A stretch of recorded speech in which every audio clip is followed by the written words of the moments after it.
the tavern doors you stroll in, from the wet and from the cold. Grab a friend and grab a chair, raise your mugs into the air. Warm your hearts with golden ale, stomp your boots in time with me. Sing along, the tune is fair, pitch right in and tell your tale.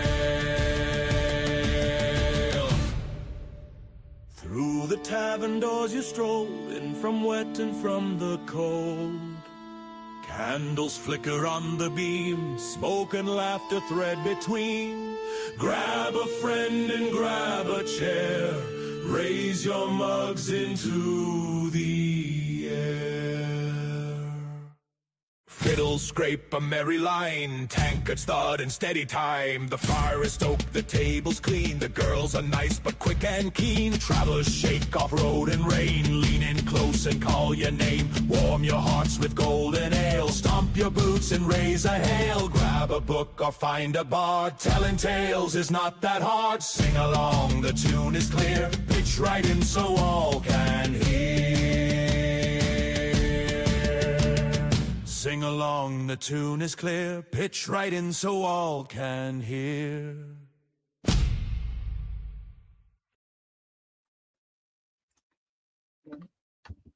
Hello. Hello. Hey. Here we are. Hey, I'm pretty good. How are you?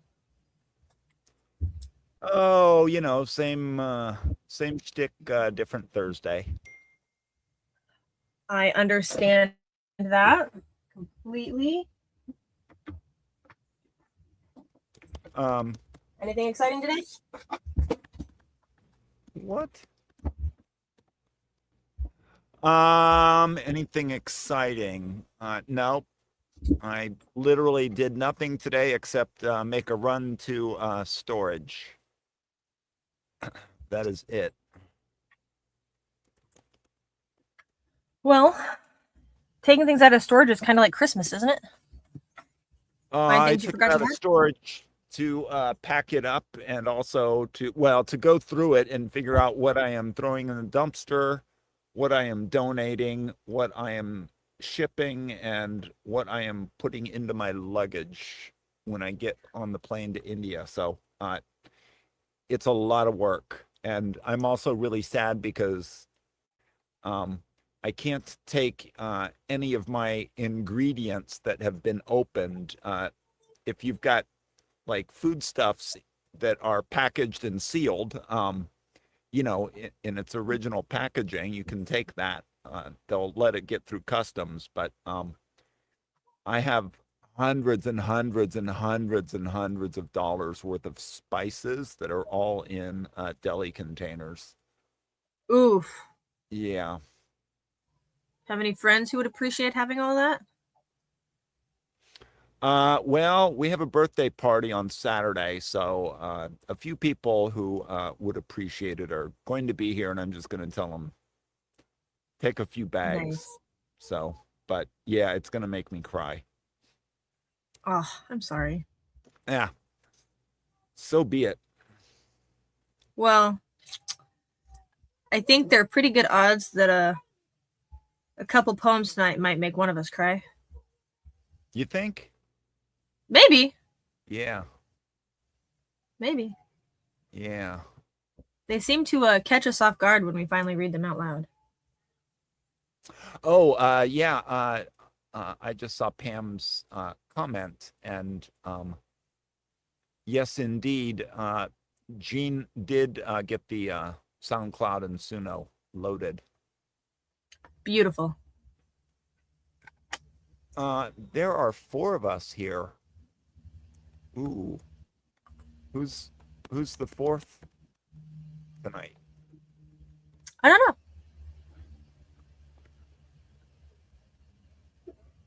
Because, you know, we can only see whoever's chatting. We can't see the attendees who aren't chatting. Only Pam can. So. Well, hopefully they'll say hi in the chat. Hopefully. And while we wait for them to do that, I will introduce us, shall I? Go for it. Well, welcome to Books and Bards. This week is Movies That Move Us, where unforgettable lines are transformed and given new lives. This week, instead of taking inspiration from a well-known book, we took them from well-known films and turned them into poetry prompts. Then we invited poets of all ages and abilities to see where the ideas lead. We explore how single lines, viewed through the different lenses of experience, can produce a variety of meter, metaphor, and meaning. Together, we'll discover how simple quotes can unfold into poems all their own. This week is inspired by quotes from the film Pan's Labyrinth. Good film. I'm MonarchSoul, your host, and my co-host is JoJo. Pam. It's Pam. Pam is the fourth person. She's the first person and the fourth person. I forgot she's logged in twice. In multiple places. Yeah. Every time we turn around, there she is. So. But she's a good person to have around. Yeah. So. Without her, we would not be able to do recordings. What? We wouldn't be able to do the SoundClouds people send to us.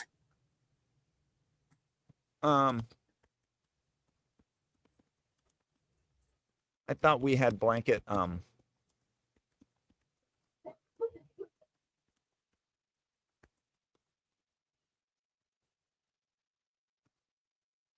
So, all right. Pan's Labyrinth. Yeah. I remember it vaguely. Only vaguely. I saw it in the movie theater twice, but it was so long ago. What was it, like 20 years ago? Dude, I have no idea. It was 20 years ago. I'm sure of it because I saw it in Connecticut. Huh. And so it had to be before 2010. Because I saw it in Connecticut, not in Melbourne. So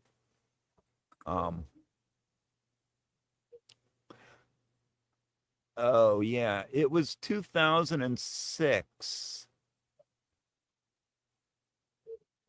Yes. 2006. So do you remember the storyline? I do remember the storyline.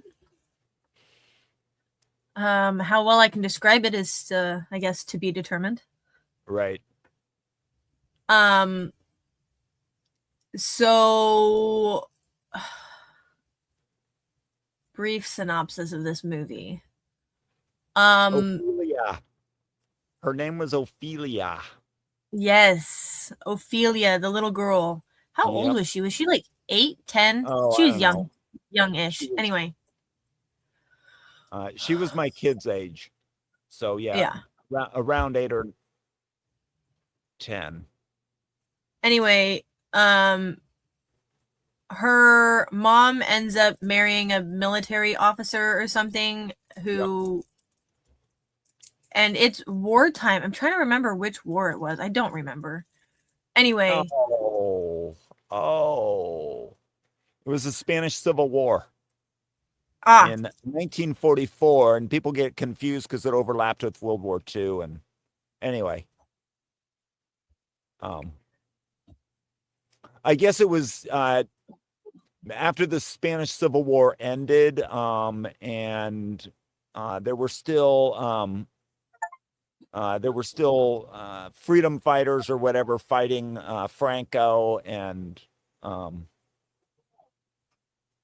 and the captain was, I don't know, trying to hunt them down or something. And he was a really horrible guy. Yes, he was. Anyway, her mom ends up pregnant and has complications. And so she ends up going on this journey, I guess, to save her mom and her little brother. And it's pretty interesting. Very interesting journey. Pretty creepy. I would not recommend it to small children. No. No. It's nightmare inducing if you're not ready for it. But yeah. Very good film with some really good quotes. Yep. So yeah, as I remember, there were a lot of themes of resistance, and so even in the house, the captain's house, there were like, I don't know, there was like a servant. I don't remember, a cook or a servant, some kind of a who was helping the freedom fighters escape and hide. That was like that. Yeah, assisting the resistance, right? Yeah. And undermining the captain within his own house. So there was a lot in there about resistance and authority and I don't know, fighting the power. Yeah.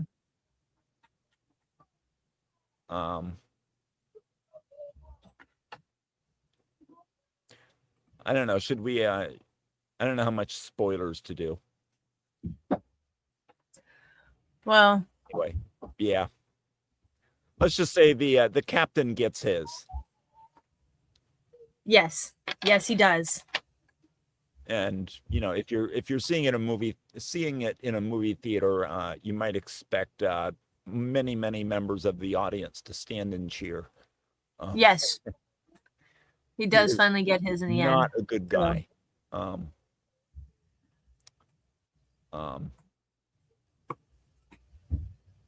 But yeah, definitely do not take your kids. Do not watch it with your young kids.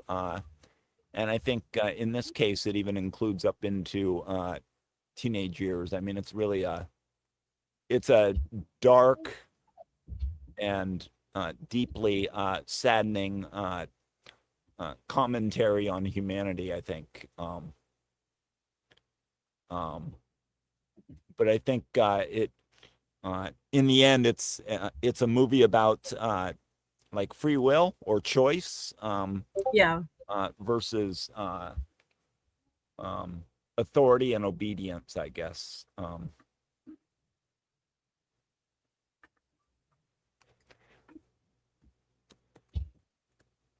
All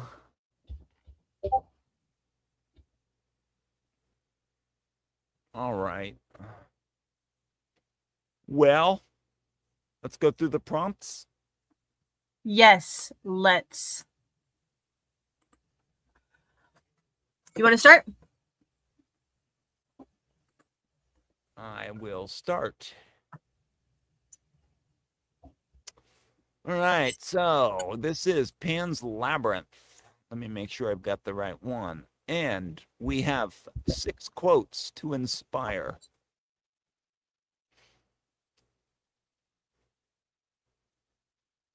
All right, quote number 1.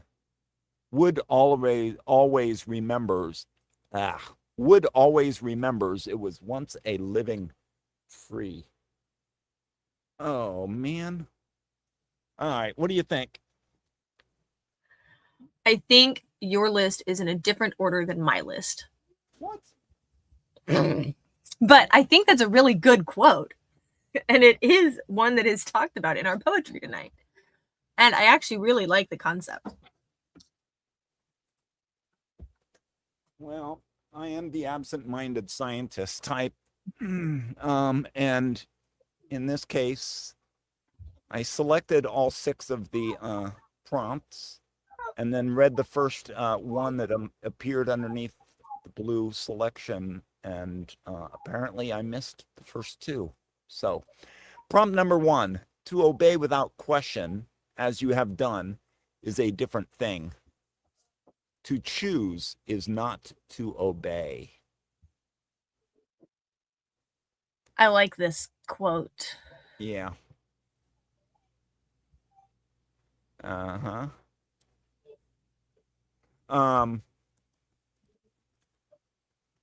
So this goes back to what I was just saying about the theme of obedience. Yeah. Yeah.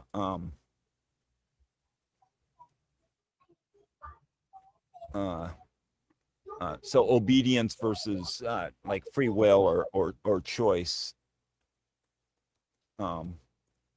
which is throughout the whole movie. Yeah, it is. That's what the movie is really about, right? It is. It's about choice and making difficult choices. Yeah. So and because of the themes, all of the the hunting of resistance fighters, the brutality toward the resistance fighters, what the captain eventually does, and what eventually happens to the captain. This is all about moral choice. So I think it also was a period of time, as you know, where many people, many Nazis were about to try to defend their actions during this time with the notion that they were simply following orders. And we all know how that ended up working out for them in Nuremberg. And so there's a lot in the movie about the morality of that, right? The doing following orders, doing what authority tells you, versus taking a moral stand and making a moral choice. So to me, that's what that month is about. I agree. I absolutely agree. Next one. The world is a cruel place, and you'll learn that, even if it hurts. What do you think? Yeah. So this, I think, relates to Ophelia, who is, sort of the embodiment of innocence. Yes. Going absolutely. through, suffering through a really brutal and horrible time, and being put into very adult-like situations at a time when she doesn't understand, the world and people. The sort of the underground world that she is shown, I think is maybe her way of dissociating from what's going on around her. She kind of invents, or in the movie it's I think it was a deer that kind of shows her this I don't remember, this like underground world, but to me I thought it was like she was escaping the realities of what's going on around her, because she's young and innocent and doesn't understand and doesn't have a framework for understanding it. So she puts her fingers in her ears and goes, la la la la, I can't hear you. Absolutely. So I think it definitely has a real impact on her life, though, imaginary or not. Oh yeah, I mean all of the the sheer brutality of the movie.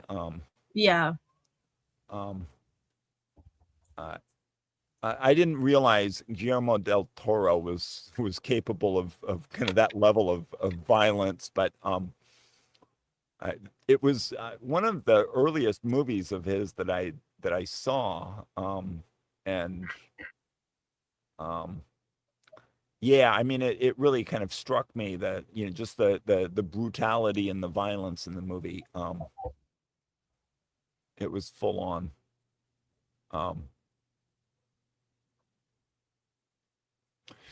right, now we come to my first quote. Wood always remembers it was once a living tree. Yes. Yeah, so what do you think of that? What do you think this is? I I like this idea of this idea that things that we don't think of as having intelligence, remembering, even if we don't, right? It reminds me of like the saying, if the walls could talk, or right, those kinds of things. And so this idea that wood always remembers where it came from. Yeah. But I think it also has that embodiment of, right, what do we remember of where we came from versus what have we blocked out or chosen to not forget. So it's I like it. I really do. It's a good quote. So this also relates back to the theme of choice versus just following authority, the notion of obedience. Trees don't exactly have a choice, right? To become wood. So I think this also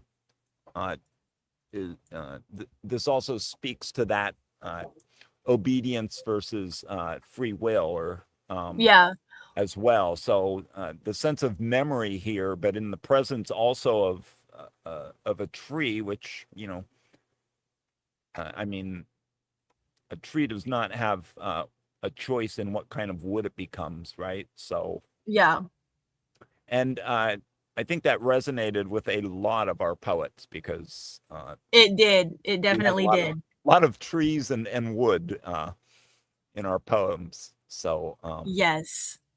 Yeah. So I think it also this again also speaks to Ophelia, and her sense, the sense of like what she remembers as she goes through this terrible period, and like what sense of her former innocent self she retains as the movie moves along. So I think the other thing on this, the idea of it being tied to choice versus the ability to choose versus being unable to choose.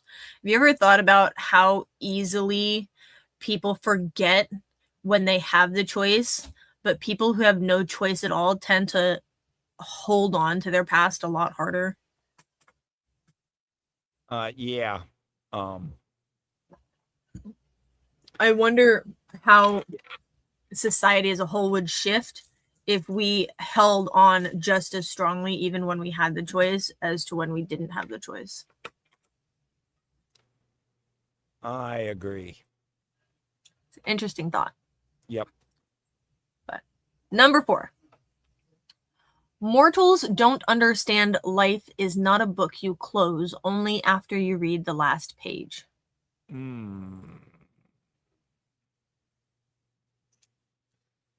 So there's a lot of death in the movie, and there's also a lot of displacement with the war, and like the resistance fighters are separated from their previous lives, etc. So there's a strong sense of death and separation, right?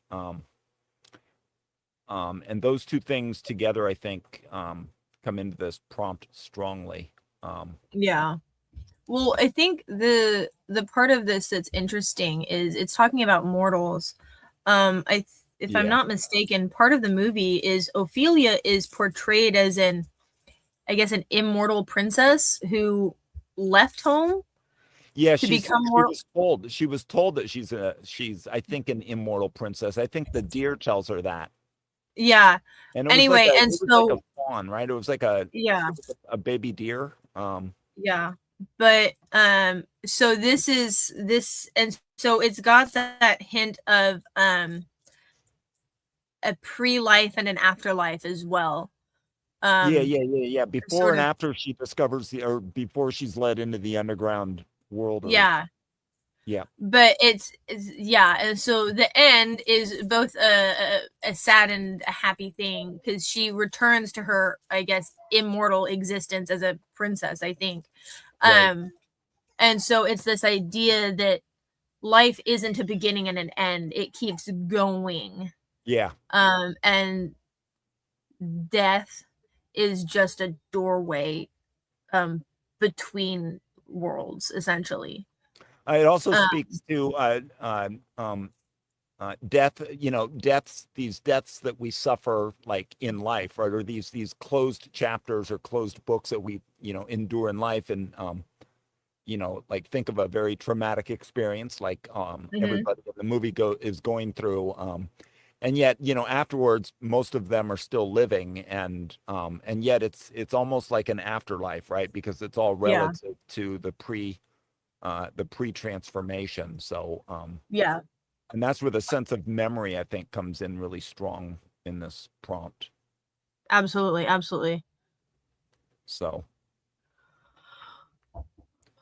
prompt 5, in our choices lie our fate. Yep. So, here we are back with choices again. Yeah. The smallest things can have the biggest impact. Yeah, the smallest choices can have the biggest impact. Yeah.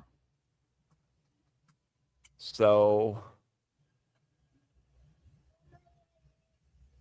yeah. I don't know what to say about that. I think it sort of speaks for itself. Yeah. Or maybe it's a Forrest Gump, and that's all I've got to say about that.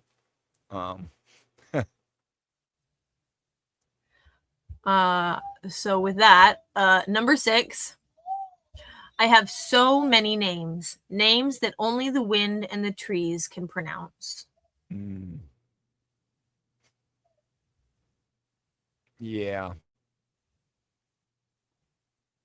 So this obviously speaks heavily toward identity, and like multiple identities, maybe through a lifetime.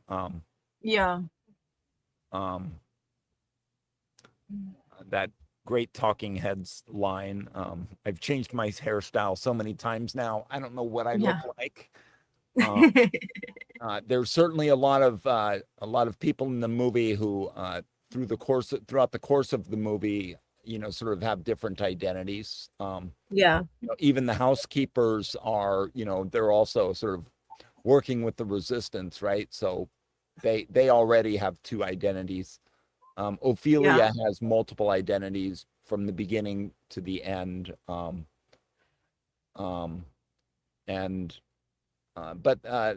the captain, I think, is maybe, well, the captain, speaking of identity, the captain really mostly has one identity, but when he's about to get his due, as I recall, his like final request is to like tell his son about him.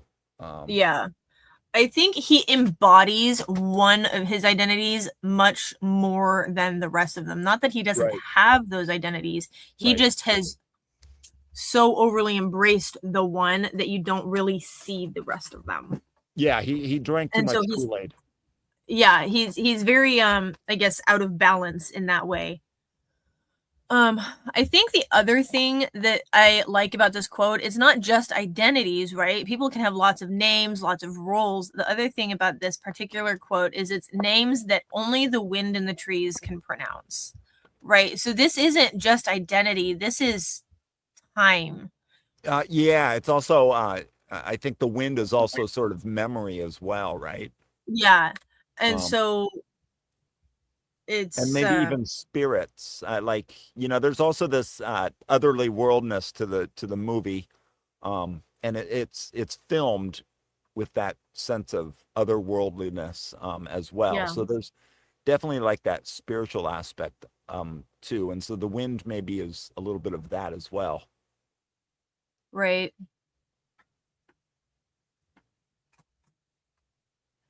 And so this is a rich landscape for poets who might want to It really is, yeah. There's the potential here for a lot of metaphor. So yeah, there really is. And I'm going to be honest, I haven't had the time really to look at these and consider what I could do with them myself. Yeah, but I think I might end up playing with prompt number 6, that last one, because I just had an idea and I think I'm going to run with it. But that's for later. All right. Well, with that, shall we get to some poems? We shall. And our first one. I need to refresh my page so that now they're in order in the order we want to read them. Yeah. I think the first is a male voice, the second's a female voice, third is probably a male voice. Yes. So I guess you get to go first then, sir. All right. So the first poem is called So Many Names by Pedro Aragao. And I'm sort of thinking that maybe this is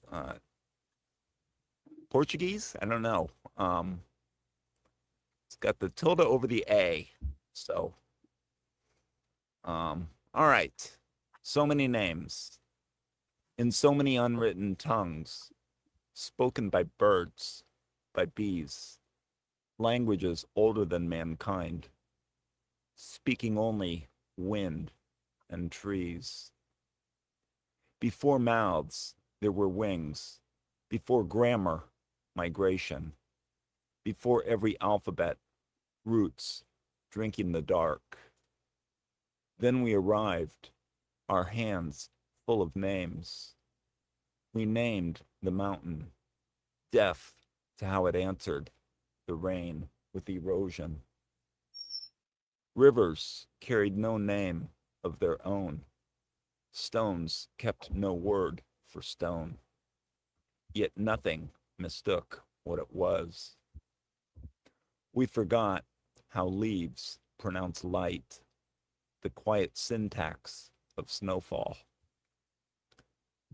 The wind pronounces the mountain correctly. End poem. Whew. Right? Yeah. Yeah. What'd you think? I really liked this. Because well, for a lot of reasons. Let's was it the what? trees? Was it the trees? It might have been the tree. Well, so it's more than that, because I like that it touched not just on the trees. Yeah. It touches on nature as a whole, right? Yeah. Right. It talks about wings and migration and drinking in the dark. Not that humans ever do that. Right. Sorry, but it talks about mountains and rain and erosion. Like it uses the trees as a baseline and then it runs with it. Like if you think of the line, the rain with erosion, just that part of it, I guess the rain is the communication and the erosion is the response. And it's just this absolutely beautiful metaphor. Mm-hmm.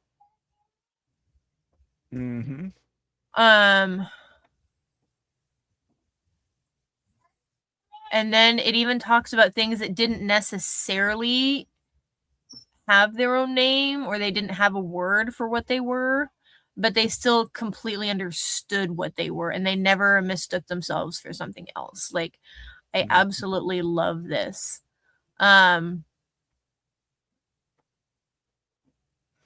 this stanza, it says, "We forgot how leaves pronounce light, the quiet syntax of snowfall."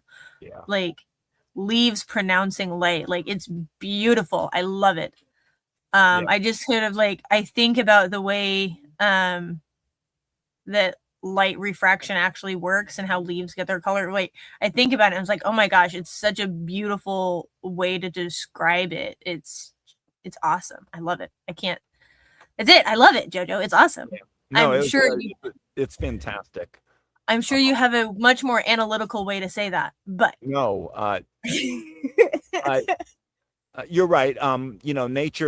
Nature is sort of the central theme to all of this.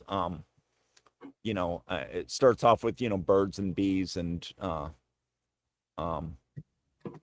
speaking only wind and trees.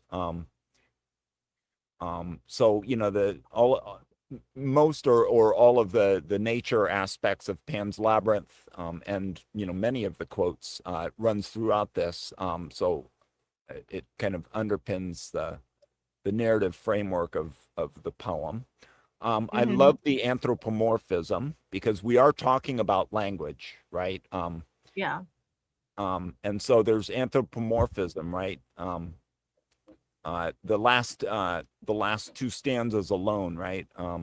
How leaves pronounce light, and the wind pronounces the mountain correctly. So we're Pedro is giving wind and leaves and stones some language ability. So anthropomorphizing a bit.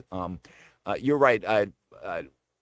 When I fell in love with this poem, it was it was the last couplet of the next to the last stanza, the quiet syntax of snowfall.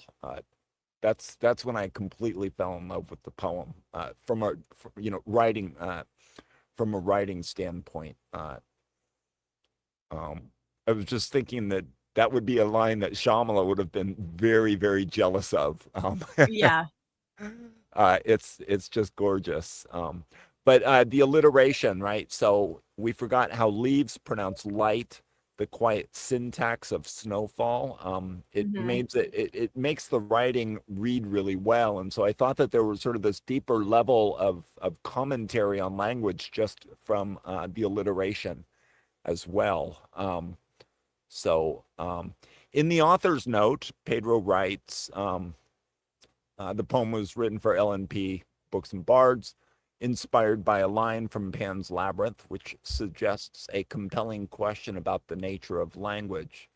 The film hints that language may not be solely a human invention, but part of an older, deeper order of communication woven throughout the natural world. And I think that's what he does so brilliantly in this poem is, he weaves language, communication throughout the natural world.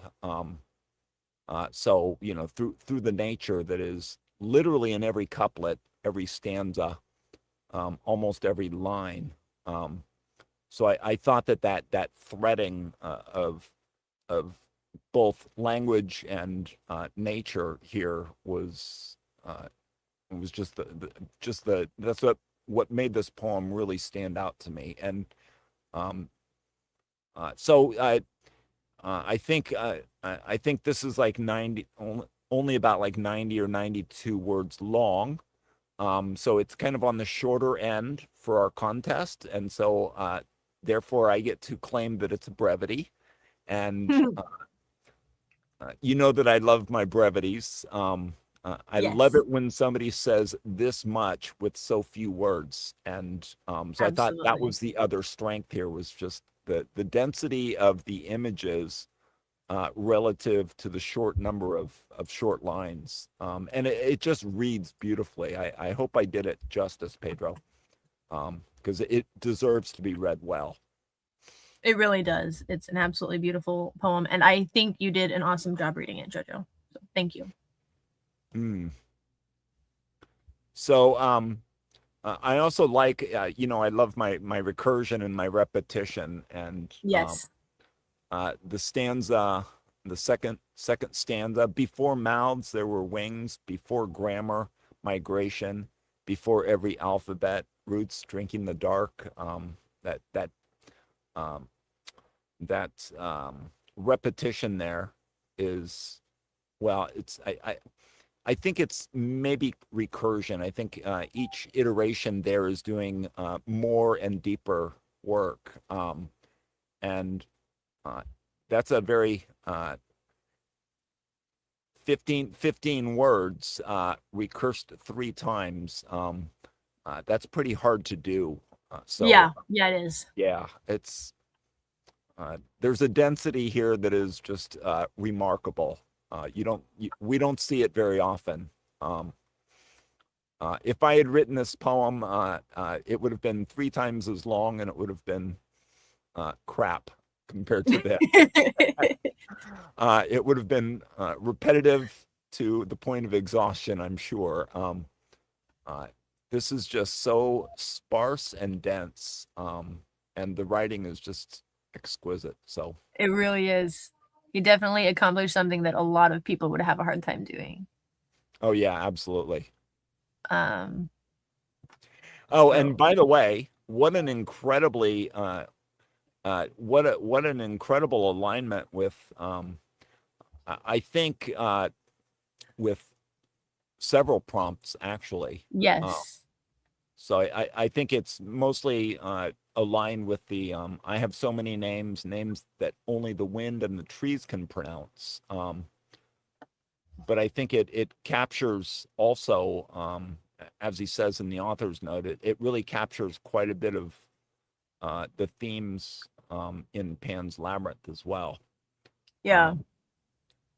So what a fantastic write, Pedro. Yes. Seriously. And congratulations on the gold. Yeah, I was gonna say, yeah, we gave him the gold for this one and absolutely deserved it. Absolutely brilliant writing. So, all right. I will point out one of the things he points out in his author's note, and I really like this. I'm not hugely a fan of people explaining their poems in their author's note, but I liked this comment he makes. He goes, ultimately the poem invites the reader to consider whether nature is truly silent or whether we have simply forgotten how to listen. Yeah. And I love that. Like that. I don't normally like an explanation in the author's note, but I think that one was well placed and worth it. So. Yep. But yes, great job on that poem, Pedro. Absolutely deserved the gold on that one. So. All right. Shall we get to another one of our favorites? We shall. The next one is called I'm a Wreck by Macris.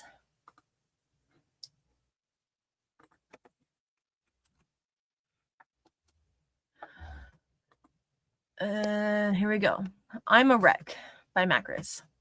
Maui blue Hawaiian, fountain cups and straws, chilled on the main, just coasting past the laws. Drive the party while back roads roam alone, and every county line has become home. Leaving our shadows by the tracks we've seen, measuring our youth by tanks of gasoline. As thoughts wandering through fields I once knew, spirit in the sky, drifting through the blue. Summer nights dissolve in a rural haze, headlights burning through endless country days. Bottles roll around, loose along the floor, making every mile harder to ignore. Booze won't drown the driving through my head, just lets me fade where every mile once led. Nights now a place where I can try and hide. Morn sees me out on the passenger side. The back roads swallow each mile that we knew, and field grows dark beneath a fading blue. Empty sky stretches out along our dash, following each turn too soon on our path. Headlights open up across the empty land, following every curve that we couldn't plan. cornfields flying by quickly as we pass. Moments blur by and disappear too fast. Country all around, no landmark left to spot. Too fast, it's too fast. We can't even stop. Blue down to my fingers, seconds drift afloat. Gas pedal against my face, dirt in my throat. End poem. Great read. Thank Great you. read. Great poem. Yeah. Yeah, I'm glad you read it. I don't think I could have gotten through that without having to take a moment, a couple of spots along the way. So, did you grow up in the country? Sort of. I grew up close to the country. I wouldn't say I was in the country. I definitely lived on some dirt roads. Yeah. Definitely crashed a motorcycle turning on those dirt roads too quickly.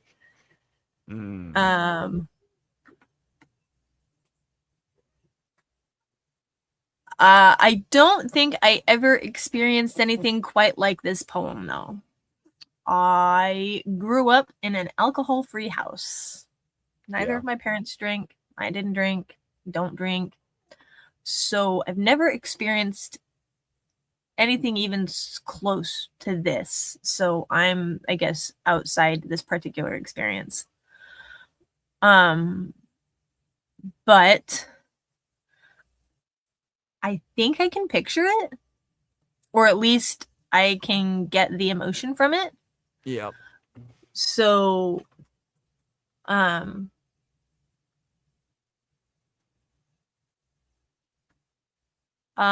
so I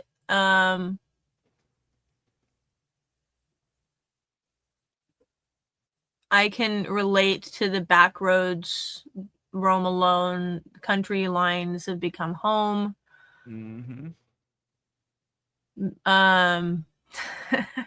I'm one of the few teenagers who didn't like driving. But I definitely I hated it as a kid. I enjoy it now. I have grown out of that particular distaste, but it was never something I enjoyed when I first got my license. So, but this idea of measuring our youth by tanks of gasoline, just this idea, like I know people who loved driving and they loved driving old roads, and just the and I've driven down really long back roads, and just the peace and the quiet that comes from, and almost, depending on your emotional mental state at the time, the very empty, alone feeling that can bring.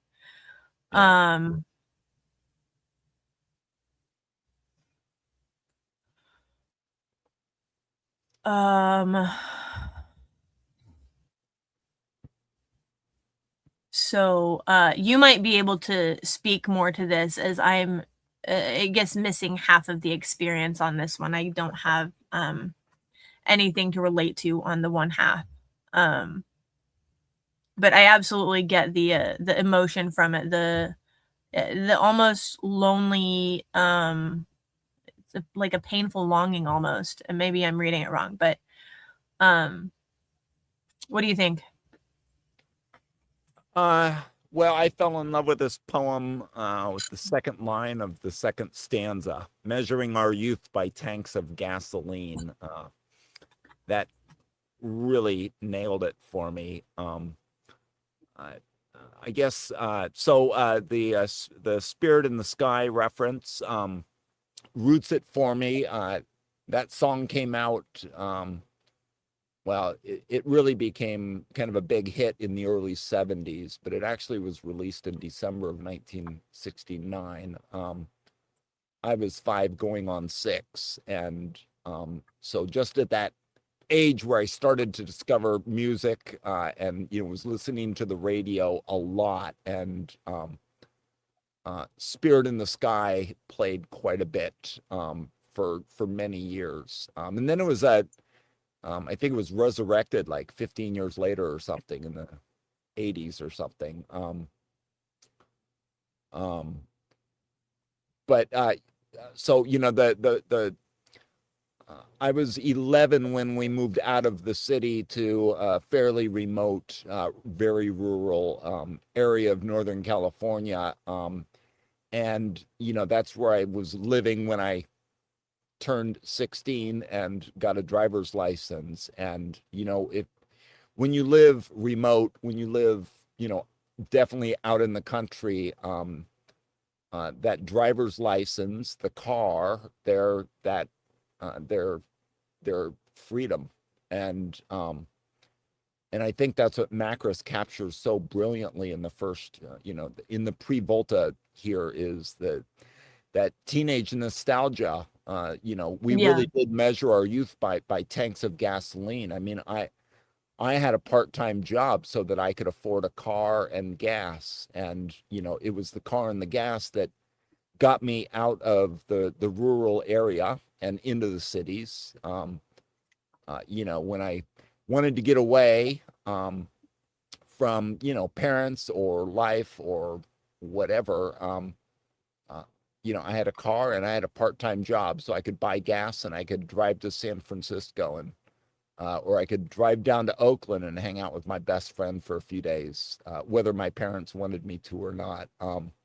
So, that car and driver's license and, the part-time job for gas, those were, the equivalent of freedom. And so that line, measuring our youth by tanks of gasoline, is just 110% right on for me. That's so awesome. As I was reading this, I was like, oh, this is going to be one of these nostalgic pieces. And, it's talking about cars and, being able to go to parties. When I was in high school, the car meant that I could drive to and from school. I could drive to and from my job, but I could also, go to, like after a football game or after a basketball game, I could, go to the after parties. So fairly quickly, first line, the Maui Blue Hawaiian, fountain cups and straws, already brings in the partying, the drinking. And, just coasting past the laws. Yeah, did that a few times, past a cop going the other way, and, backing off the gas and just kind of coasting to slow down a little bit. So yeah, the imagery here of the rural back roads, remote living, freedom, is all, it connected with me, but also, the partying, the drinking, the bottles rolling around loose along the floor. Yeah, that's an image that I know. So it was very, very nostalgic, right? But then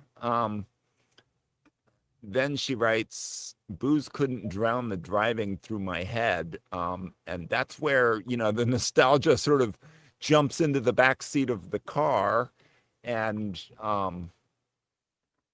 sort of the consequences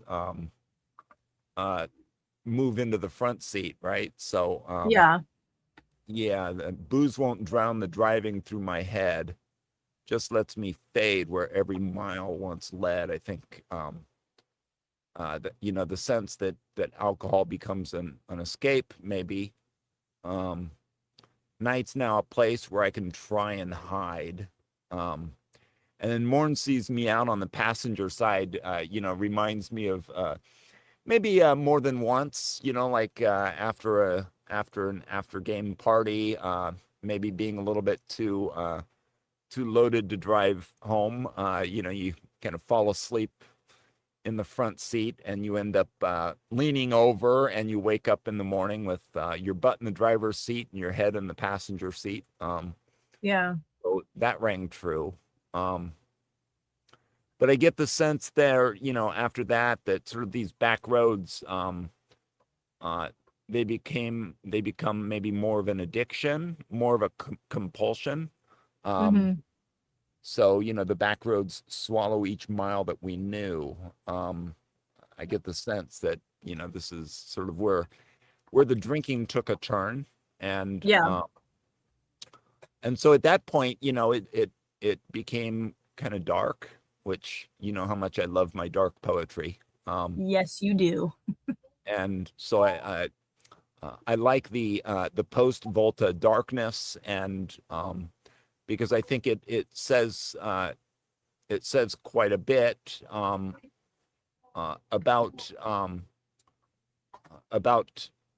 so this is this is responding to, I don't know, several prompts.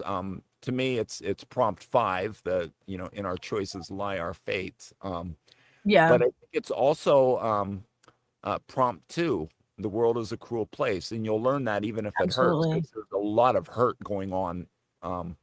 Especially post Volta. But the turn makes me think that it's also that also aligns really well with prompt 4, that mortals don't understand life is not a book you close only after you read the last page. Especially the the discussion, or the framing of it with youth. It makes it seem like mortals in that prompt is sort of represented in the poem by youth. And then this transformation that occurs, this turn to darkness, is one of those chapters, maybe, or one of the closings of the book. So I thought this was an incredibly strong alignment with the prompts. But I think it also, that just the darkness of it. I think just is sort of has similar kind of atmosphere. There's this sense of youthful innocence that that kind of goes away and is replaced by this darkness. And so that's, I think, a clear shout out to the to Pan's Labyrinth. Common themes there with Pan's Labyrinth. So yeah, I thought this was really, really well aligned, not only with half of the prompts, but just also with the general vibes of the movie and the themes of the movie. I also the first few times I read it, I found it really, really hard to read it without having to take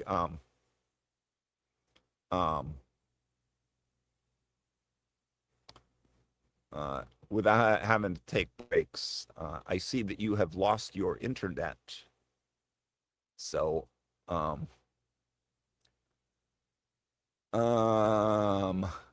what else do I want to say about this?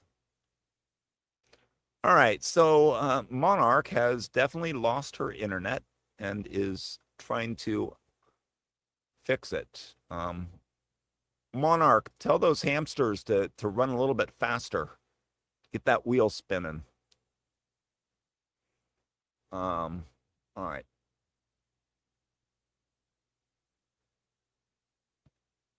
Well, I'm not sure what else I wanted to say about I'm a Wreck. Well, yeah, I mean, I this poem really spoke to me. Oh, you're back. You're back. I don't know what happened. For some reason, my computer decided it wanted to cut off my internet and glitched on me. So. Well, so were you messaging me on Discord on your phone? Yes, I was. Oh, that's you had me confused there, because I'm like, well. Yeah, no, my computer randomly decided to disconnect from the internet for some reason, which was frustrating. Right. Well, if you had a MacBook instead, it wouldn't do that. It would just randomly turn your sound off, which is either way is a problem. All right. Anything else you want to praise this poem for? I think you did a really good job, and I appreciate that Macris has become a I guess, a figure in our contests at this point. I appreciate her poems every single time. They're brilliant. And so I hope she keeps coming back. Yeah, she's become a regular in our contests and a regular podium stander. Yes. It just seems like every contest she brings the heat, and this is just another really great example. Yes. Yes, it is. And she absolutely deserved her bronze medal. I think it was the bronze. Or did we give her the silver?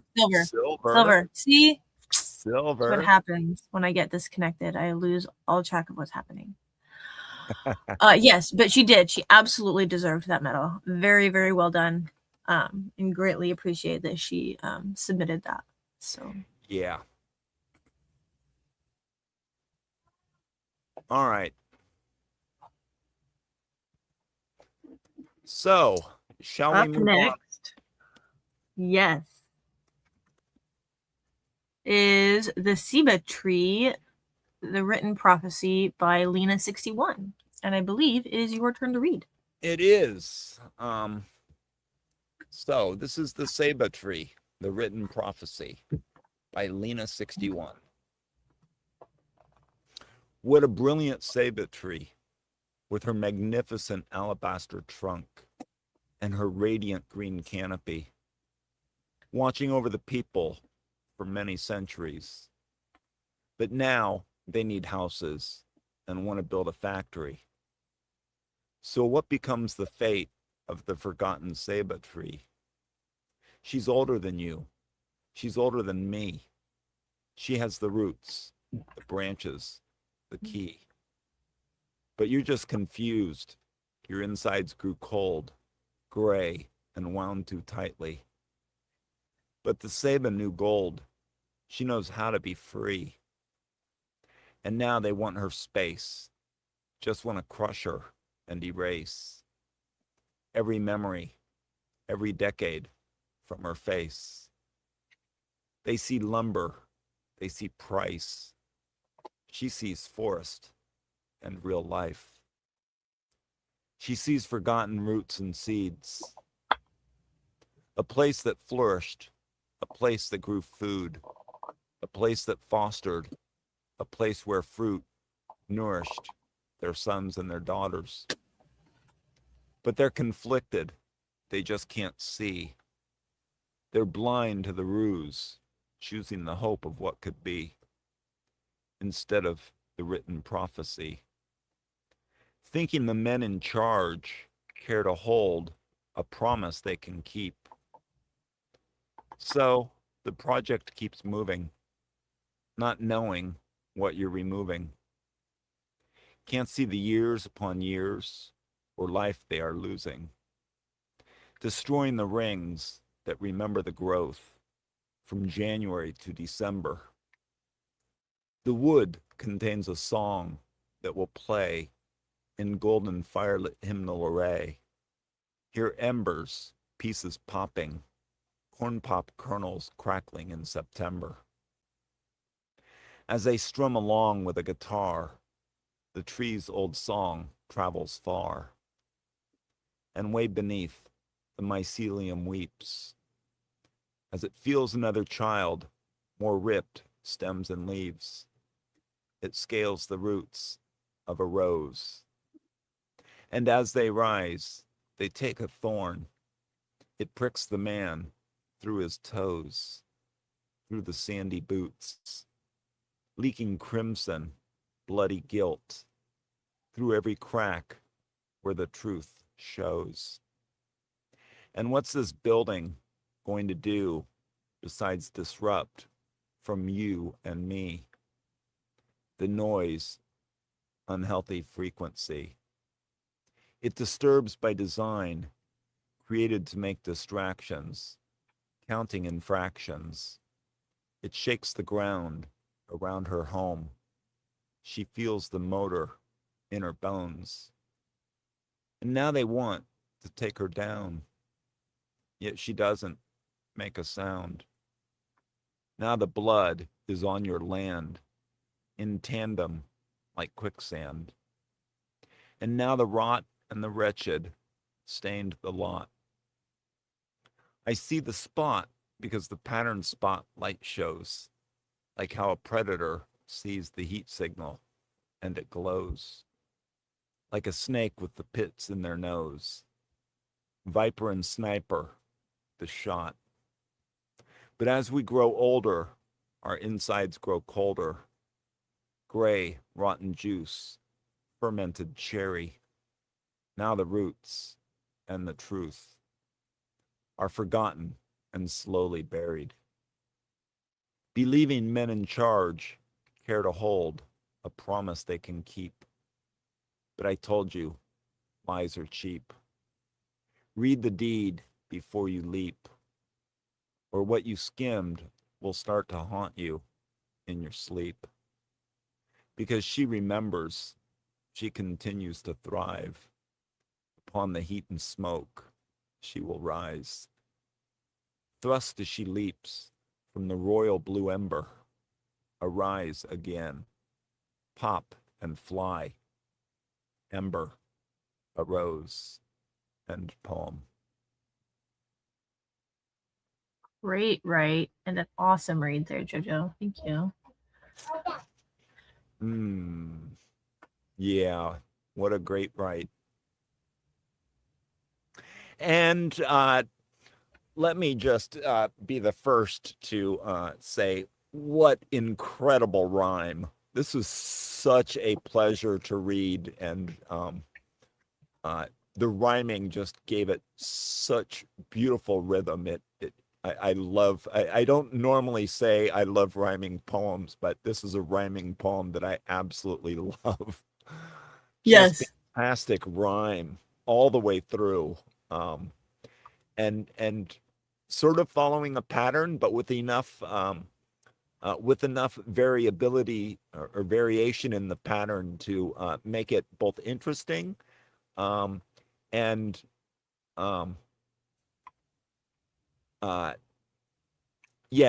make it interesting, I guess.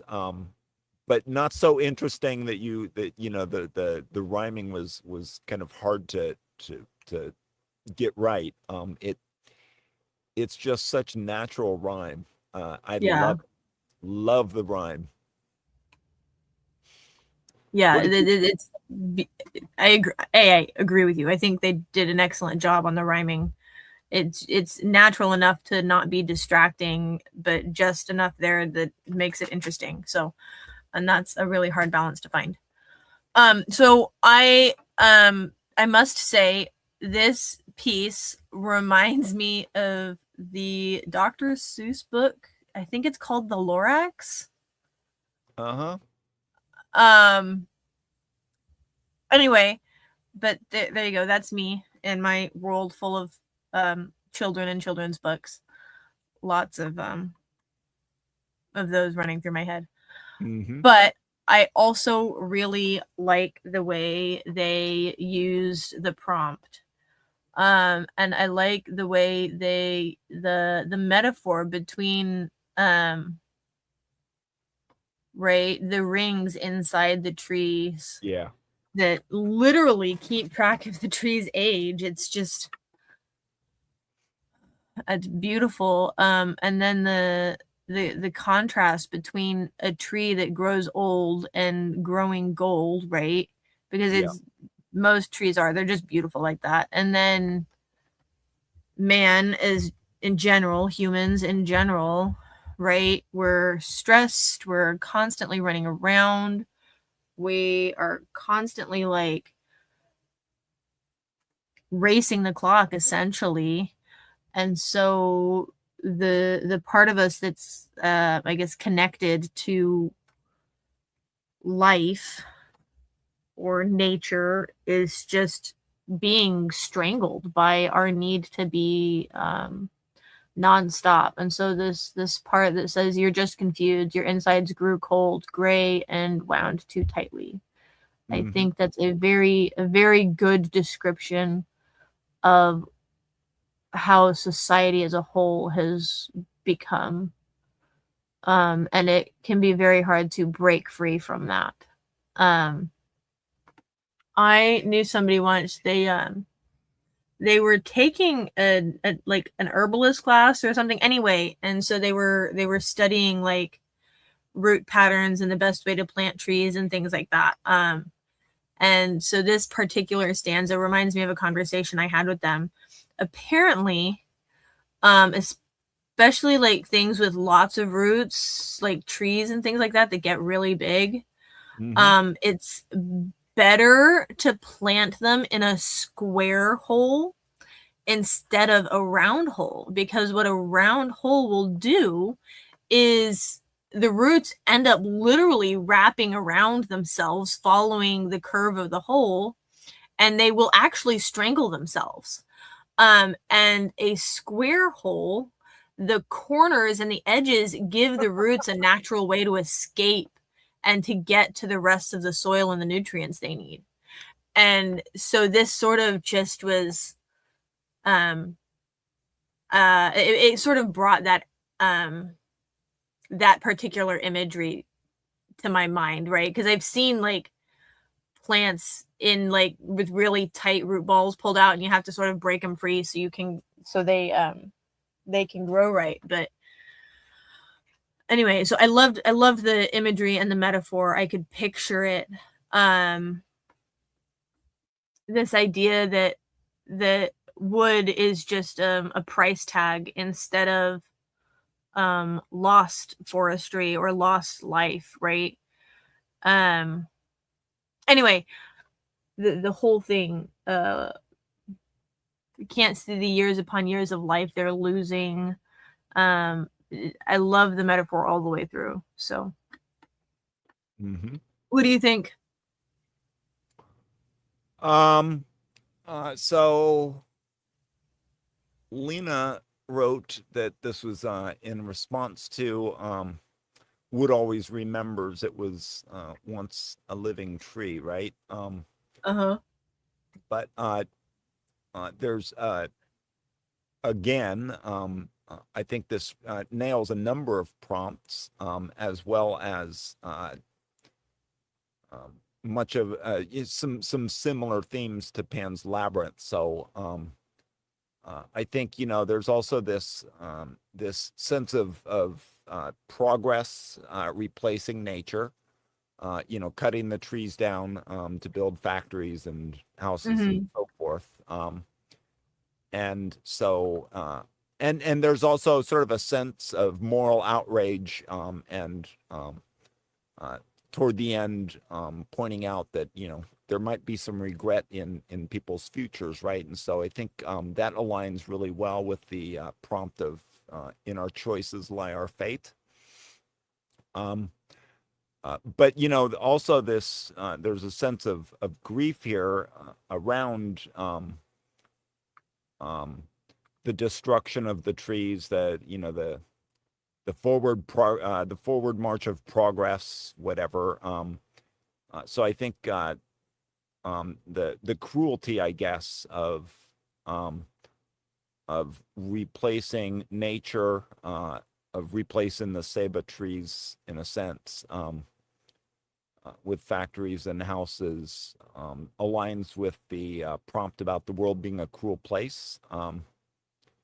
And that sense of sort of pointing out the potential for regret at the end kind of connects it to the ending of that prompt, which is, and you'll learn that even if it hurts.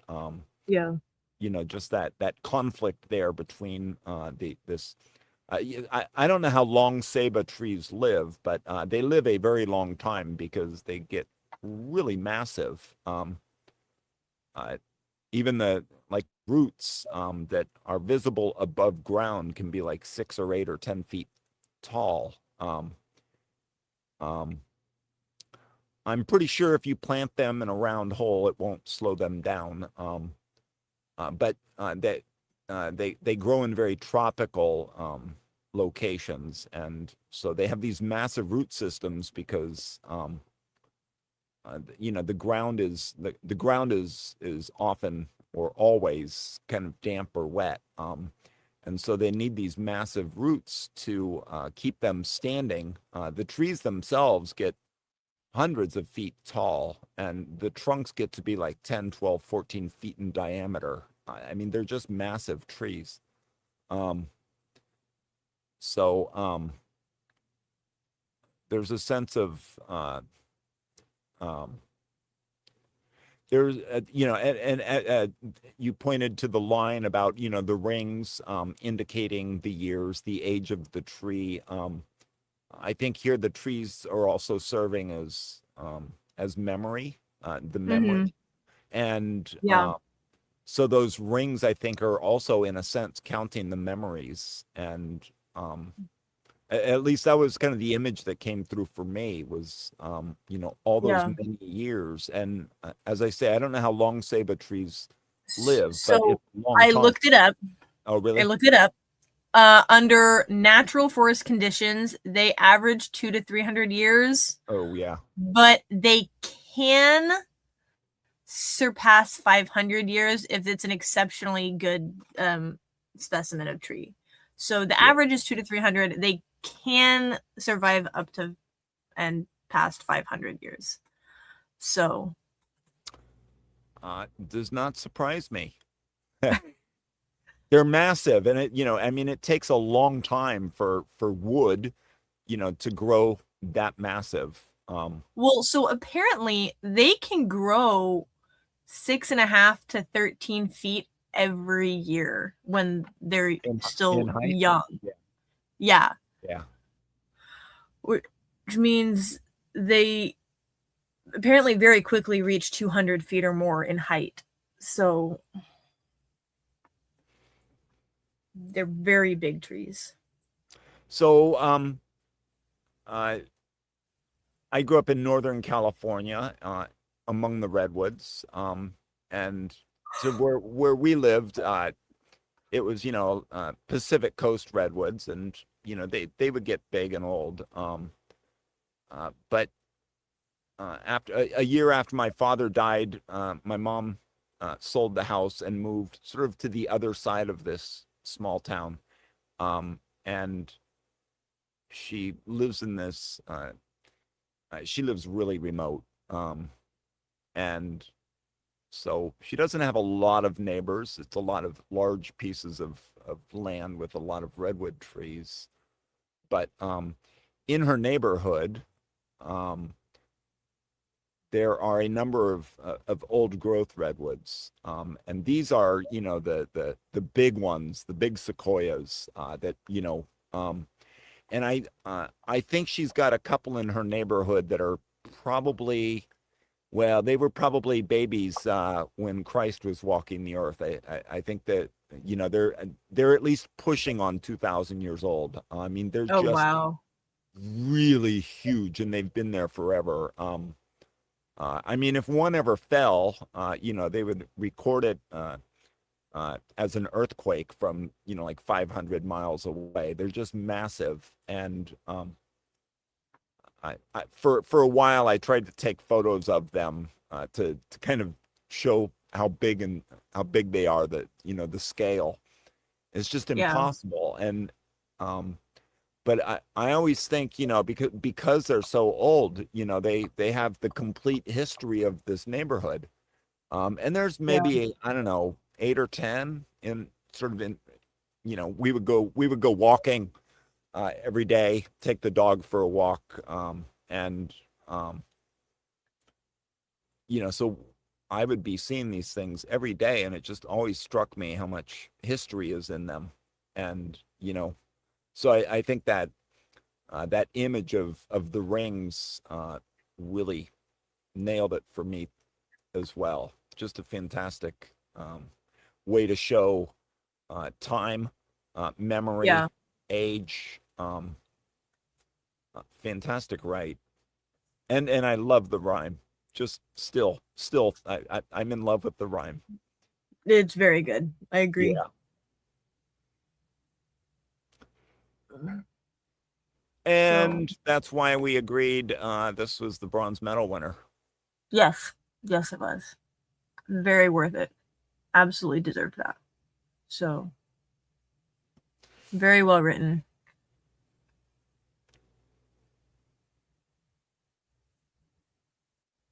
Great alignment to the prompt and the movie. Yeah.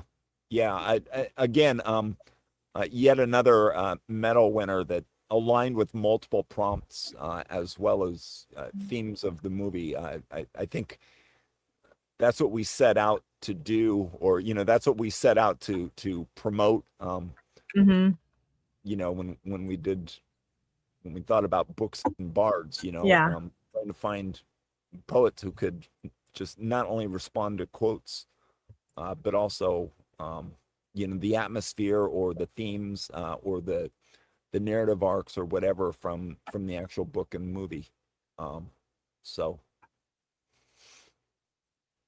all right, you ready for the next one?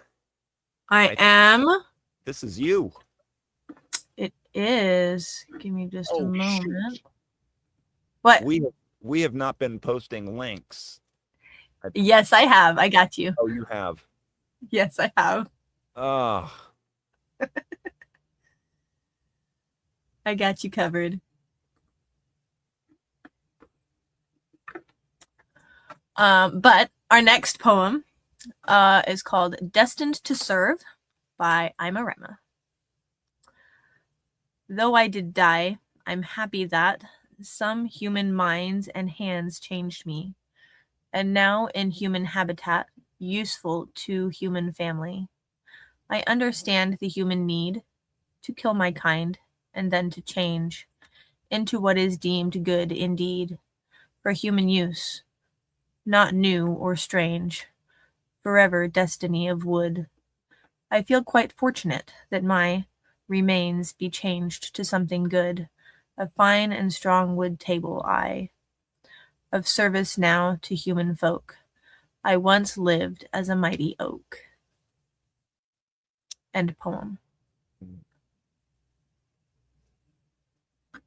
All right. Well, what did you think? Well, it's a good sonnet. I think a couple of the breaks in thought threw me off a little bit the first time I read it. But overall, I really enjoyed this one. I like the perspective. I appreciate this idea that despite the fact that the tree has been cut down and cut into and manhandled, literally, to be used, it has this sort of understanding and appreciation for why. And it's sort of accepted its fate and appreciates that it's being used for something, and is providing for somebody's needs, right? So I think it's an interesting take on the idea. So yeah, I liked the perspective and this idea that despite the brutality that trees go through to become the things that we need and use on a regular basis, that this particular tree has decided, you know what, that's okay. I understand why they do it. And I appreciate where I'm at with all of the changes that have happened. So, and I think that can be hard for humans to do, right? We mentioned earlier that we go through a lot. We have, I guess, different chapters in our life and things happen and we move on. And for someone to be okay with where they're at despite the pain and the struggle they went through, and to look back on it and go, okay, yeah, I can see the good that came out of that and I'm okay with it, I think can be really, really hard for a lot of people. And then to still retain, this is where I came from, that last part, right? Even though this is where I am now, this is where I came from, and I remember where I was and where I came from. So I appreciated that.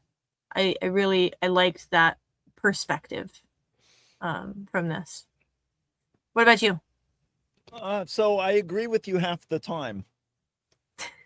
This is going to be an I'm a Rhyma poem that sticks with me for a while, I think, because half the time I do kind of read it literally, sincerely, let's say. I read it as if, you know, the oak is sincerely grateful to now be a table, to now be of use. Yeah. Well, to now be of human use. Yes.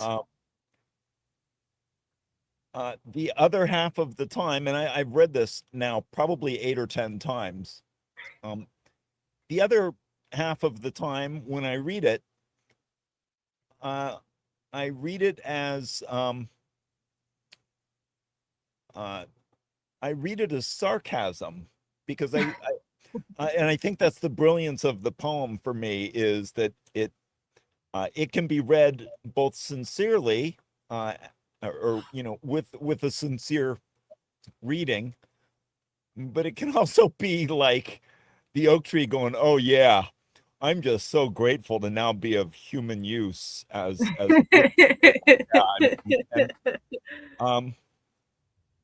you know, of service now to human. I once lived a mighty oak." So it seems like I'm a Rhyma is walking a pretty fine line here, and to me, not exactly stepping very far over the line in either direction. To me, that's what I take away from this, and that's what I'm going to be sort of thinking about in the weeks ahead. Like, you know, could a mighty oak actually feel good about now being of human use as an oak table? Or, you know, or is this just like really next level kind of sarcasm, understated sarcasm on the part of the oak? And I think the idea of wanting to be of use is a human idea. Yeah. I don't think that trees actually think. I could be wrong. I don't think that they exactly feel. But, you know, if they do, I'm pretty sure they don't feel like, gosh, I just can't wait to be a table so that humans can, like, eat brekkie off of me for, like, 7 days a week. I mean, it's... Right. So I think this is really, really well written so that it walks that line between, you know, sort of a sincere outlook on a mighty oak tree now being happy being an oak table, and an oak tree saying, you know, like, only a human could be so stupid as to think that me, a mighty oak, would rather, you know, be cut down and turned into a wooden table so that, you know, humans can have their dinner on me. Right. Yeah. So, yeah, I think I think that the walking of the fine line in this poem is the brilliance of it, and I just love it. That's awesome. Though I did die, I'm happy that some human minds and hands changed me. Like, really? Are you sure? Fantastic, right, Ima? This is my favorite Ima Rima poem in a really long time, I think. It's really well done. Subtle. To me, it's subtle. Yeah. So yeah, I can see the sarcasm in it. I guess that means I'm it that way, right? Yeah, yeah. Once you read it that way, you sort of can't go back. Like, I'm never gonna be able to not see it now. But I guess I'm an optimist. I feel quite fortunate that my remains be changed to something good, a fine and strong wood table I. As if the mighty oak wasn't already something good. I mean, right? Yeah. But my mom's parents they lived south of San Francisco a bit, and in an area that actually their 9 acres was covered in oak trees. So oaks have always kind of been special to me. I love the way that they grow. I love the way that they look. They the kind of growth patterns they undergo often, to me, makes them, especially like when the fog moves in, they look very human-like, very people-like. They've got these, branches that grow pretty thick, but they don't go straight out. They kind of grow out and up, and in all sorts of angles. And so I always thought of them as being very human-like in their form. So Rima really nailed, the anthropomorphism here of turning oaks into maybe people-like objects that could think and feel and be happy to be of use to humans. Really captured that for me as well. Oh, yay. Monarch got disconnected again. So she will be back in a moment, I think.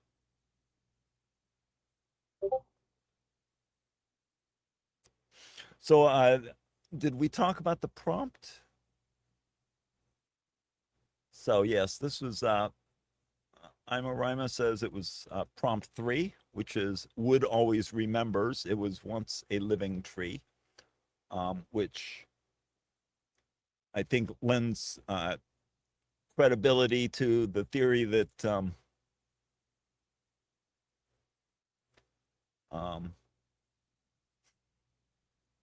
that maybe the oak doesn't actually believe or feel good about being turned into a table.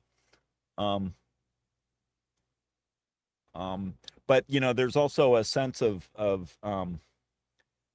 the tree doesn't really have a choice here, and so there's also that sense of fate that I think is captured in prompt 5.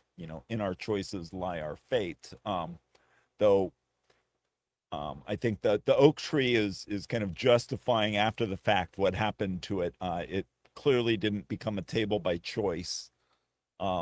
I mean, unless it really literally does like becoming a table. You back, Monarch? Yeah. I am. I'm back. All I right. don't know what's going on. All right. Gremlins, you got to get those hamsters turning that wheel faster. Dude, I don't know what it is because it's literally just like less than a minute. It disconnects and then reconnects. And I'm like, really? I don't know. Gremlins. Yeah, Gremlins. must be. All right. Do you want to put up a link to the next poem? Yes, I will do the next one. We're actually going to I'll read it and go out of order a little bit because Pam had to step away for a moment. So we're going to do Okay. Yep. Yeah, so we're going to do In Both Kingdoms by Ben Thiessen, and then we'll come back to the two SoundClouds, the SoundCloud and Suno. Okay. You want me to read Ben? Yeah. You read I'm a Rima last, so I will read In Both Kingdoms by Ben Thiessen. I bet it's actually Tyson. When the E and the I go walking, the second one does the talking. But all right, In Both Kingdoms by Ben. Smoldering cinders, an oasis gone dry. No thirst revived where the monolith stood, forged in rock, yet hovering wide. In the unsettling bruise at the twixt of twilight. Enter the labyrinth, formed by angels' breath. Halos, rings of the holy, wrestling the crumbling light. that carved its pathways into the grotto, shattering the stillness, draping the chasm, smothering solitude with golden granules of brimstone, holding the vanguard at bay. Then the rift rose steady and mighty, bestowing its mirage, a bewitched crucible, pouring out white alabaster waterfalls that vanish into nothingness, suppressing the embrace, lingering, withering, murmuring in silence. At last, a cowering omen found its purpose, crested the summit, giving breath to the forsaken, an oasis returning, eclipsing the winds, carrying the portent back into the fading dusk. End poem.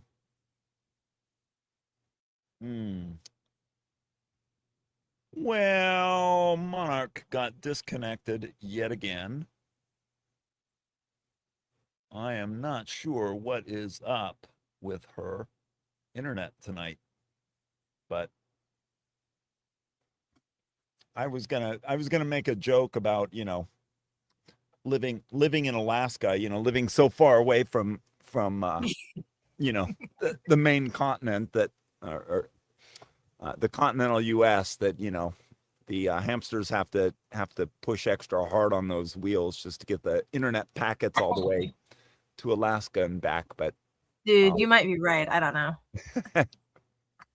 I have no idea what's going on. I don't normally have this problem. Is your internet is it an internet or is it 2 tin cans connected by a string?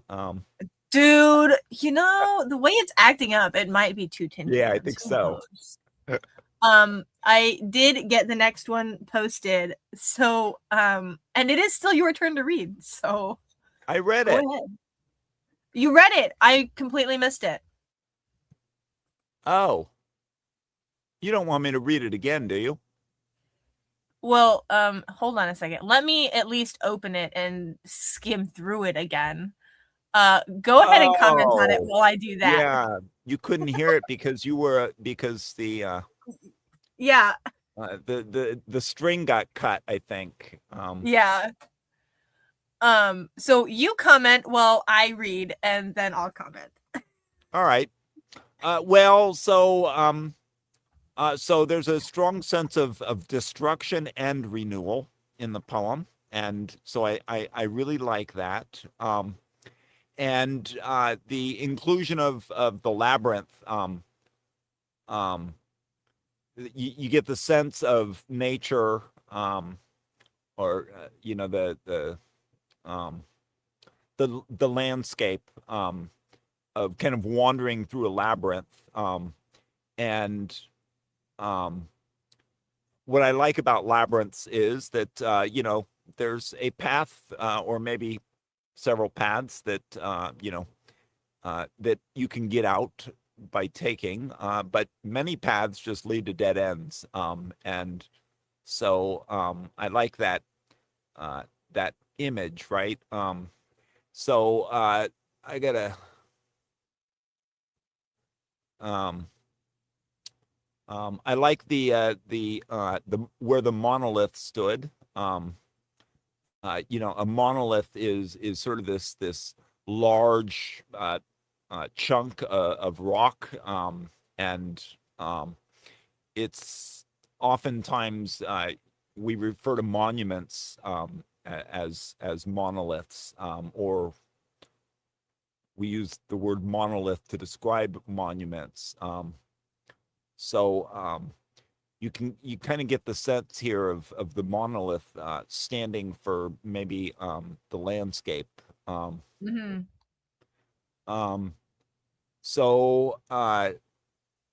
let's see, wrestling the crumbling light that carved its pathways into the grotto. So a grotto is like a grove of trees, right? I think so, yeah.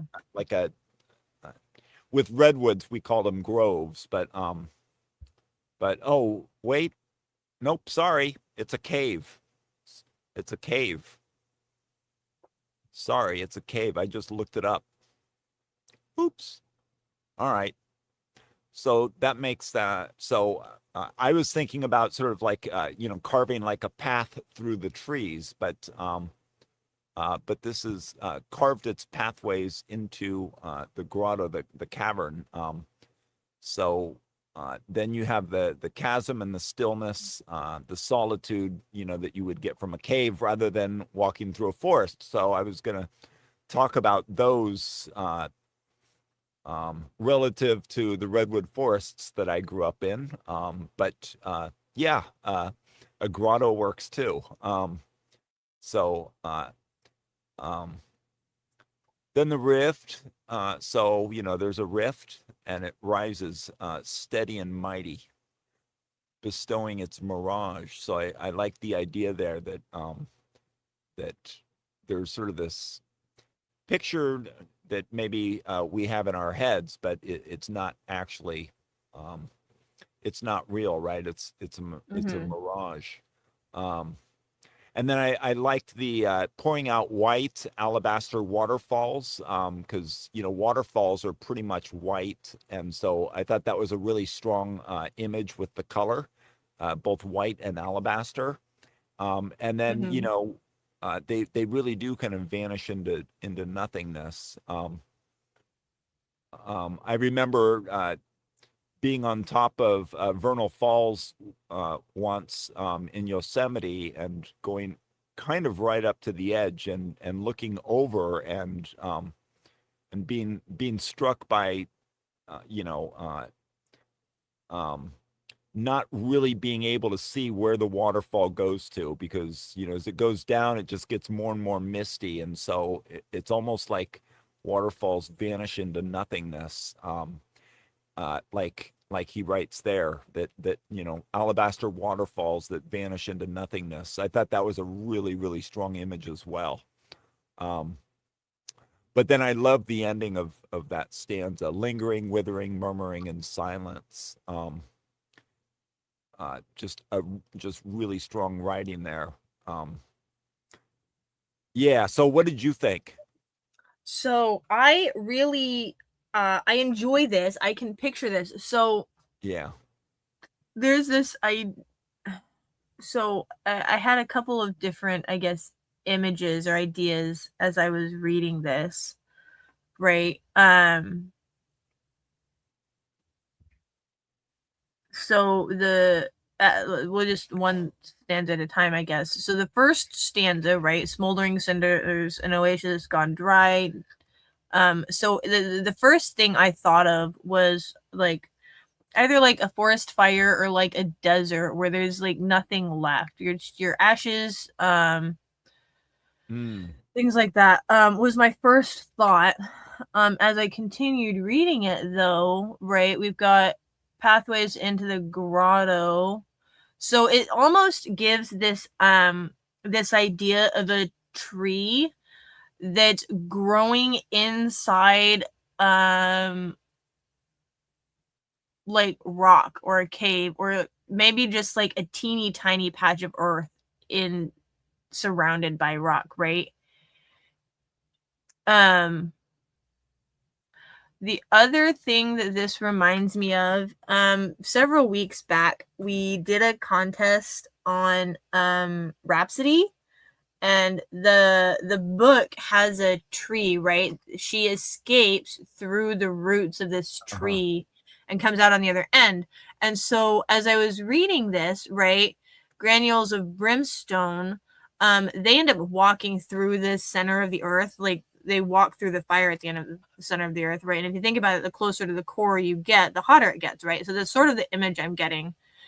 But I'm reading this and I'm thinking like, so the rift, because it talks about, the quote is alive and breathing in both kingdoms, the one above and the one below. So a tree, you've got the part of the tree you can see, and then you've got the root system. And if you've ever pulled anything up by its roots, they're very pale, almost white.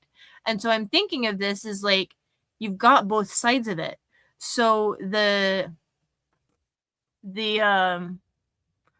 pouring out white alabaster waterfalls, right, on the other side of the rift, right? You've got this withering, this burned, I guess, tree at the top.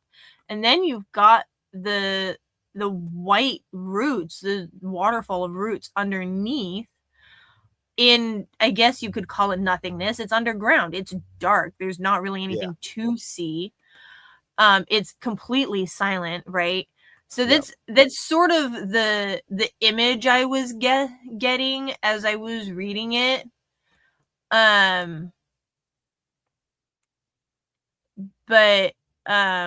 you know, I might be completely wrong, but that's sort of the picture I got from the whole thing. But it also feels like almost, so it comes to the end, right? So you've got this almost a death near the beginning, right? But at the end, right, a cowering omen found its purpose, crested the summit, giving breath to the forsaken, an oasis returning. So it's this tree that's been damaged or whatever, and it's found new life. It's coming back. And so I actually like the imagery in it is great, but this last section, this last stanza is my favorite because it feels like a resurgence.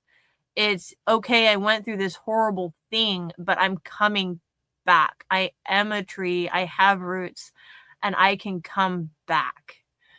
And so I like that part of it.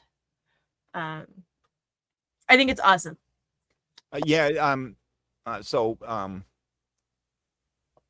He said that his prompt was, wood always remembers it was once a living tree. But I think that you're right. There's I also get the sense that it was, mortals don't understand life is not a book you close and left. So there's this sense of resurgence, transformation.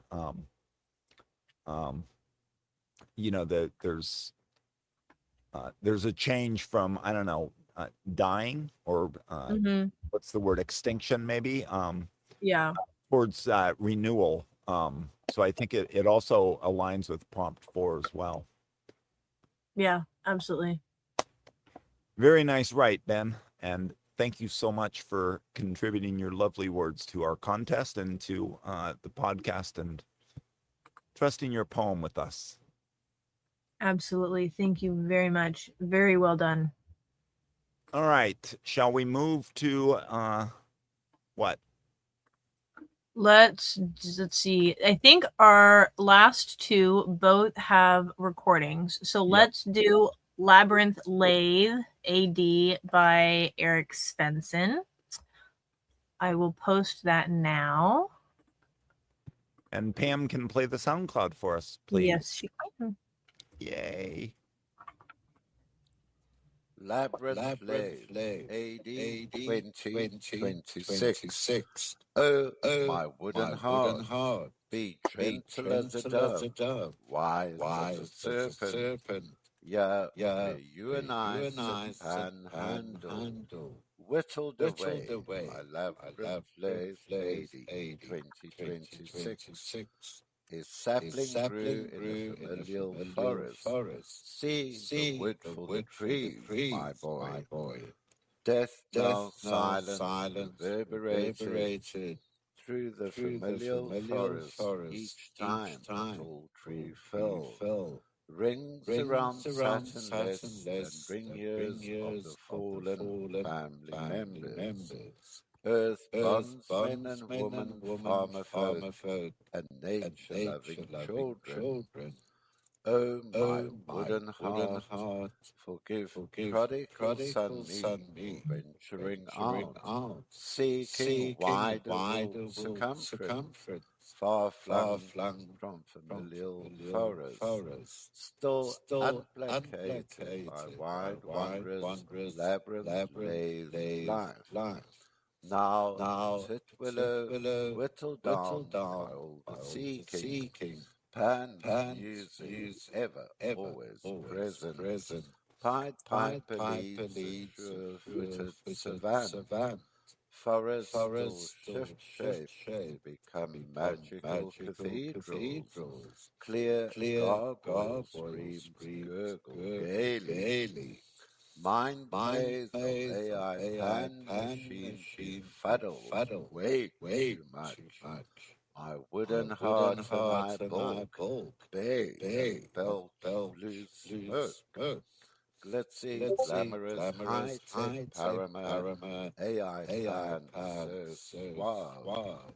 Lubricious leopard become cute kitty cats. Panhandle poured into his concrete mix a vortex before I know it. Charming, alarming, conundrum ever. Still labyrinth lathe life turns, decidedly determined to find this hickory wood vital chord. Robin red-breasted, peaceful warrior ways, trips up the lathe every time. Shatters tungsten bits, bites, and infuriates AI pan machine megabytes. Not unlike that day on the parade ground. Oh, how the whistles, bells, and accolades cajole. Still the screams reverberate. My lieutenant's fury called me names that only the wind in the trees could pronounce. You'll be the best parachute battalion soldier ever. Stay, your country needs you.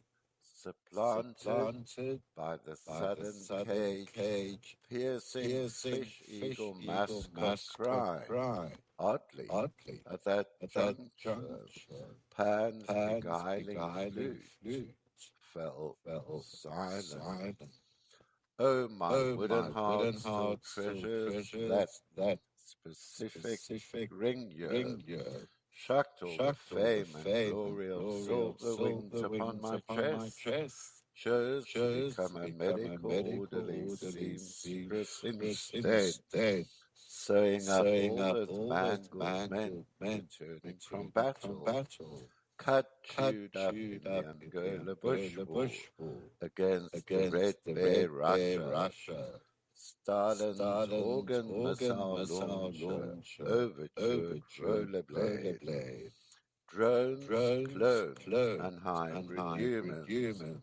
We peaceful warriors and our wooden hearts, may we stand tall in humanity's familial forest, shuck all executive orders, and claim our sovereignty as divine souls in human bodies. Swift lift, lilt tilt, calm as a mill pond, brave as a lion. Will we allow Labyrinth Age 2026 and beyond to whittle away our free will? A strange truth can no longer be whittled away, can it? Input.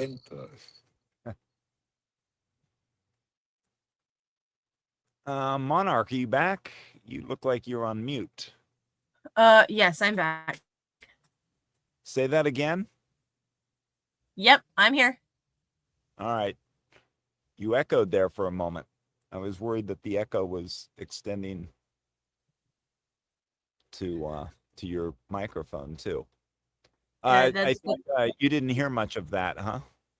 I did not understand much of that because for some reason I was hearing it twice on top of each other, and but just like out of alignment, and so I couldn't understand half of it. Yeah. Which is weird because apparently you didn't have that issue. So I did I'm not sure. Nope. Huh. Well, I guess today is a day for weird problems. So.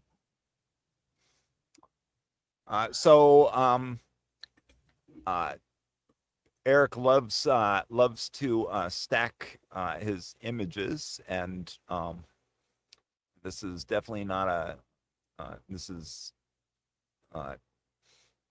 not an exception. I like here how Pan Pan takes a ton of different forms, and so I think relating it to the movie, I think Pan is like the deer, but it's also Pan is also artificial intelligence at some point. I think there's maybe a general or at least the military Pied Piper, and so Pan is taking on a lot of different identities here, which is a strong tie, I think, to the sense of identity in the movie. Mm-hmm. There's also toward the end,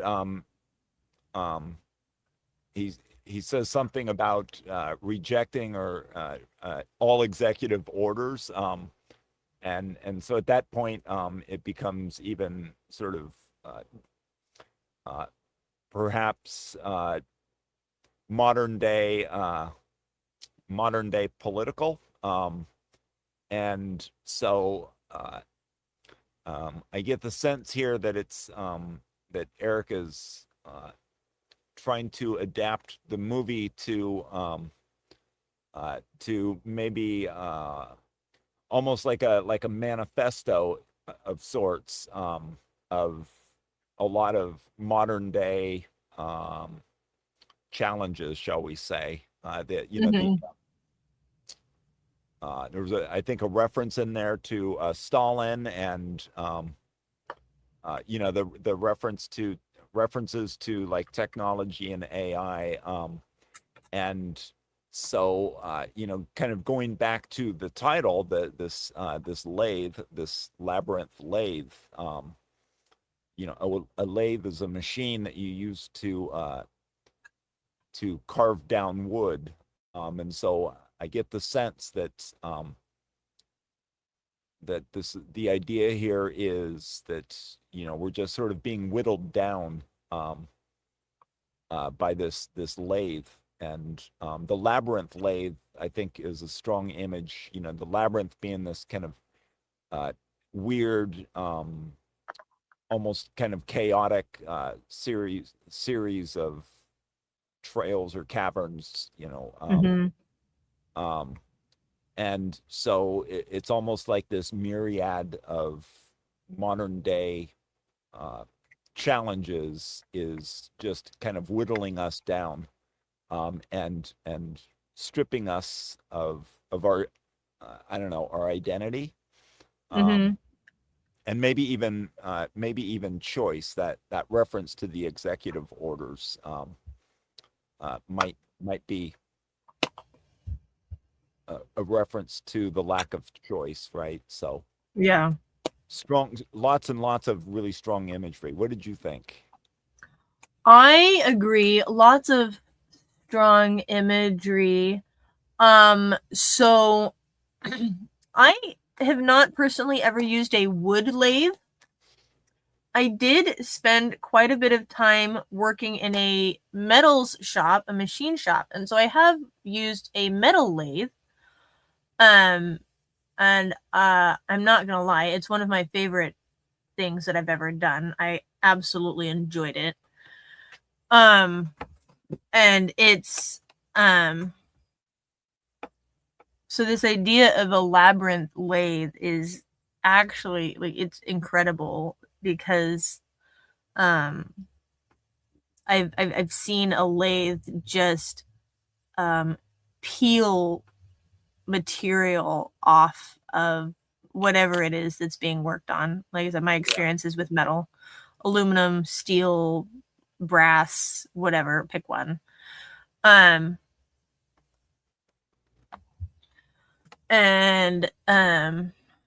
so I see it as this labyrinth that essentially is peeling off layers, whether it, and I guess reshaping you into something else. And I mean, I guess that's it's a beautiful metaphor for life in general, because that's what life is you go through all of these experiences and not all of them are pleasant, and you come out a completely changed person,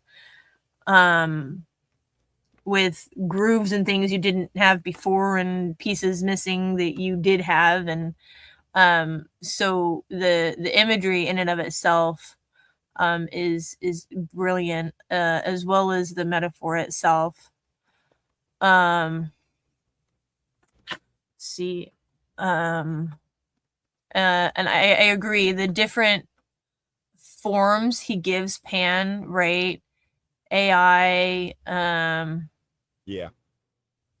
tech, let's see.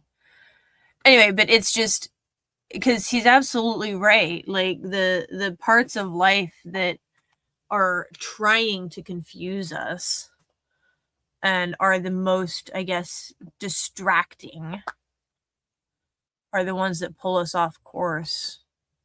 They also tend to be fairly subtle, or at least they can be, or not, right? Some of them are very subtle, and others not so much, but it's just it's a matter of how pretty is it, I guess, or how can it be dressed up to get us off course.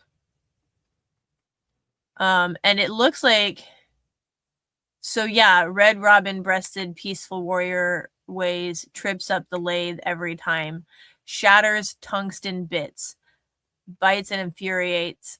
So yes, a tungsten bit, it is really hard to shatter a tungsten bit. That's impressive. I've worked with tungsten bits before. They're very hard. That's crazy. But anyway, beautiful imagery all the way throughout it. It's awesome.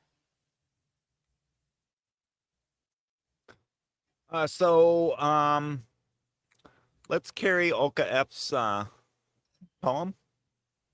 Okay.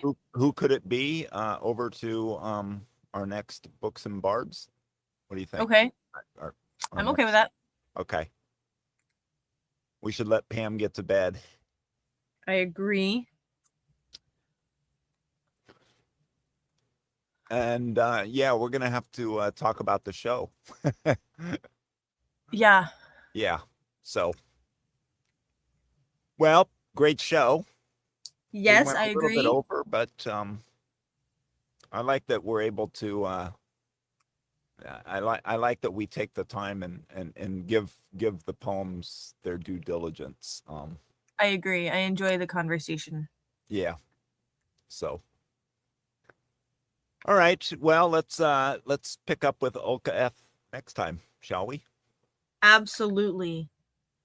All right. So. Well, you go get those hamsters running a little harder. Feed them right? some nuts. Yeah. Give them some nuts or something.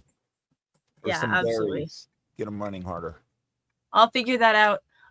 Good night, everybody. Thank you for everyone who submitted poems to our contests and everyone who listened or helped out. Thank you, Pam and Fill My Eyes, for all you do. Have a good night. We will see you next week. All right.